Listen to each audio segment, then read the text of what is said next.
আসসালামু আলাইকুম ওয়া রাহমাতুল্লাহ। আসসালামু আলাইকুম ওয়া রাহমাতুল্লাহ। অন্যদের প্রতি আমার আন্তরিক শুভেচ্ছা। বাংলাদেশের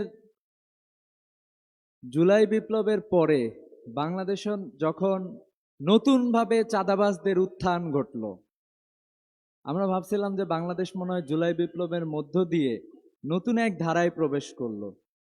কিন্তু আমরা কিছুদিনের মধ্যে আমাদের ভুল ভেঙে গিয়েছে। আমরা দেখলাম বাংলাদেশে এক নতুন এক চাঁদাবাজ দলের উদ্ভব ঘটেছে। আগে যে চাঁদাবাজি হইতো, চাঁদাবাজির হাত শুধু পরিবর্তন হয়েছে।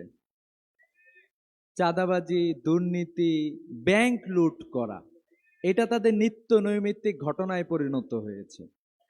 আপনারা দেখেন, মাত্র কয়েকজন এমপির তালিকাটা আসছে যে তাদের নামে 26,000 কোটি টাকা ব্যাংক থেকে ঋণ খেলাপি। ব্যাংক থেকে নিছে, এই টাকা আর ফেরত দেয় নাই, এই টাকা আর ফেরত দেবে না। শুধুমাত্র যারা এমপি দাঁড়াইছে তাদের এই অবস্থা, তাহলে পুরা দলের কি অবস্থা একবার চিন্তা করে দেখেন। খাইতে খাইতে সব খাইছে। কারণ বাজারের ব্যবসায়ীদের টাকাও যেমন খাইছে, ব্যাংকের টাকাও খাইছে। বিগত 16 বছরে রাষ্ট্রে যে লুটপাট হয়েছে, আরেকটা দল লুটপাট করার জন্য প্রস্তুতি গ্রহণ করতেছে। বাংলাদেশে তো খাওয়ার মতো খেয়ে খেয়ে সব শেষ করে দিতে চায় তারা। আমরা কি আর খাওয়াদেরকে সরকারে নিয়ে আসতে চাই? সারা দেশে যাই বলি, আমরা বারবার জুলাই বিপ্লবের পর এটাই ভাবতাম, যদি জনগণ ঐক্যবদ্ধভাবে প্রতিরোধ গড়ে তুলতে পারে। কোনো চাঁদাবাজের খাওয়া আছে বাংলাদেশে? জুলাই বিপ্লবে আমাদের বিরুদ্ধে অবস্থান গ্রহণ করছিল সব শক্তি দিয়ে। আমরা যে ঐক্যবদ্ধ ছিলাম, আমাদের সাথে পারছিল? পারে নাই। ঠিক একই রকম কারওয়ান বাজারে যেদিন আপনারা চাঁদাবাজদের ধাওয়া দিলেন, সারা দেশে একটা পরিবর্তন হয়ে গেছে না? একটা মেসেজ চলে গিয়েছে যে চাঁদাবাজি করতে আসলে ঐক্যবদ্ধভাবে প্রতিরোধ গড়ে তুলতে হবে। দেখেন, আমাদের দেশটা অপার সম্ভাবনার এক দেশ বাংলাদেশ। সম্ভাবনার কোনো শেষ নাই, কিন্তু আমাদের সম্ভাবনাগুলোকে নষ্ট করে দেয়া হয়েছে।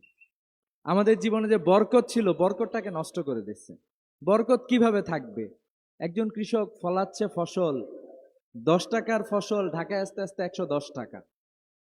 ওই যে 7-8 জায়গায় চাঁদাবাজি হচ্ছে, বিভিন্ন পোশাকে চাঁদাবাজি করতেছে, আমাদের জীবন থেকে বরকত শেষ হয়ে গেছে।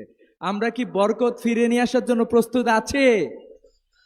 আমরা বিশ্বাস করি আমিরে জামাত এসেছেন। নারায়ে তাকবীর, নারায়ে তাকবীর, আল্লাহু আকবার। আমিরে জামাতের আগমন, শুভেচ্ছা স্বাগতম, শুভেচ্ছা স্বাগতম, আমিরে জামাতের আগমন, শফিক ভাইয়ের আগমন। শুভেচ্ছা স্বাগতম, 12 আসনের পক্ষ থেকে শুভেচ্ছা স্বাগতম, লাল গোলাপ শুভেচ্ছা, 12 আসনের পক্ষ থেকে আমিরে জামাতের আগমন, শুভেচ্ছা স্বাগতম, শুভেচ্ছা স্বাগতম। আমিরে জামাতের আগমন। নারায়ে তাকবীর। আল্লাহু আকবার।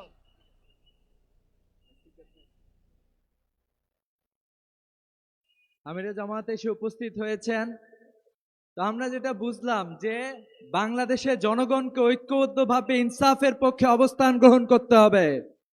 আপনারা কি সবাই প্রস্তুত আছেন?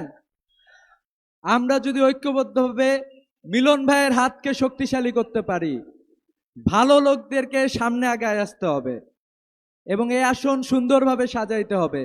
মিলন ভাইয়ের জন্য আমরা কি সবাই প্রস্তুত আছি? অলরেডি বাংলাদেশের জনগণ 2 ভাগে ভাগ হয়ে গিয়েছে। কিছু চাঁদাবাজ, দুর্নীতিবাজ, ব্যাংক লুটকারী একদিকে হয়েছে, তারা এখন হত্যাও শুরু করেছে। আর পুরো বাংলাদেশের মানুষ ঐক্যবদ্ধভাবে আছে। 12 তারিখে ঐক্যবদ্ধ বাংলাদেশ, নতুন এক বাংলাদেশ বিনির্মাণ করবে ইনশাআল্লাহ। আসসালামু আলাইকুম ওয়া রাহমাতুল্লাহ।